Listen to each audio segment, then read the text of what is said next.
آج اللہ تعالیٰ کے فضل و کرم سے آئین دشمن، جمہوریت دشمن عناصر کی ایک اور کوشش ناکام ہوئی۔ آج جہاں پشاور ہائی کورٹ سے استدعا کی گئی کہ جو اوتھ ہونا ہے سہیل خان آفریدی کا، آج دوپہر چیف جسٹس صاحب کے حکم کے مطابق اس اوتھ کو روک دیا جائے،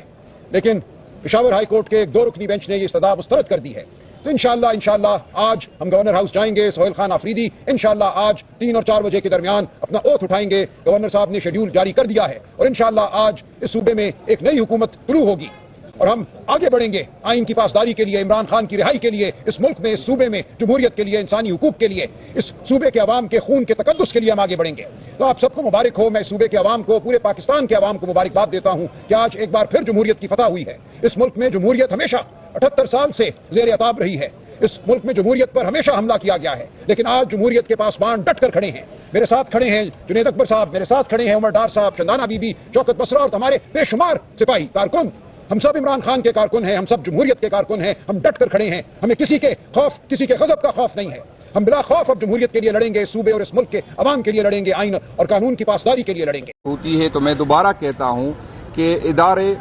تمام پولیٹیکل پارٹیوں کے ساتھ جو کہ پی کے میں ہے اس کے ساتھ بیٹھ جائے، لیکن ان پولیٹیکل پارٹیوں کے ساتھ ان عہدیدارانوں کے پاس جو آپس بیریئر ہو، ایسے نہیں ہے کہ جو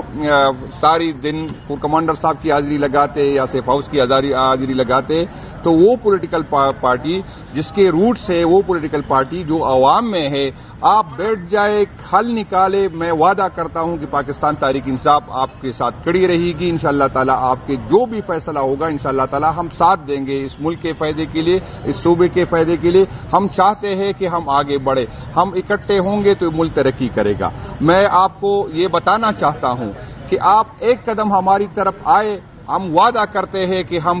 2 قدم آپ کے پاس آئیں گے، انشاءاللہ تعالی ہمارے آپ سے گلے ہوں گے، شکوے ہوں گے، لیکن ہم چاہتے ہیں کہ ہم اکٹھے بیٹھے اور آگے کے معاملات اکٹھے چلائیں۔ ہم اگر آپ جس طرح ہمیں کرتے ہیں، ریاست اداروں نے ہمارے ساتھ کیا، ہمیں آگے بڑھنا ہے، ایک دوسرے کو معاف کرنا ہے، پاکستان کی خاطر، اس ملک کی خاطر۔ سیم صاحب سب کو ساتھ لے کے جائیں، ہم باقی پولیٹیکل پارٹیوں کو بھی ملائیں گے، ہم اداروں کے ساتھ بھی بیٹھنا چاہتے ہیں، ہم اس کا حل نکالنا چاہتے ہیں۔ ہم نے کبھی یہ نہیں کہا کہ کوئی اس ملک کے آئین کو نہ مانے اور اس کے ساتھ ہم چاہتے ہیں کہ جو آئین نہ مانے اس کے ساتھ سختی سے نپٹا جائے، لیکن ہم چاہتے ہیں کہ اس کا حل پہلے پولیٹیکل نکالے۔ ہم یہی چاہتے ہیں کہ اتنے بڑے آپریشن ہمارے ہوئے، 22 بڑے آپریشن، اس سے ہزاروں چھوٹے آپریشن ہوئے، تو اس سے یہ مسئلہ حل نہیں ہوا، اس سے جو ہے دہشت گردی بڑھ گئی ہے، اس سے نفرتیں بڑھی ہے۔ ہم چاہتے ہیں کہ اداروں اور عوام کے درمیان فاصلے کم سے کم ہو۔ میں کہتا ہوں کہ میں پرو اسٹیبلشمنٹ ہوں، جو ہم پہ یہ الزام کوئی نہیں لگائے۔ اینٹی اسٹیبلشمنٹ تو وہ لوگ ہو سکتے ہیں جن کی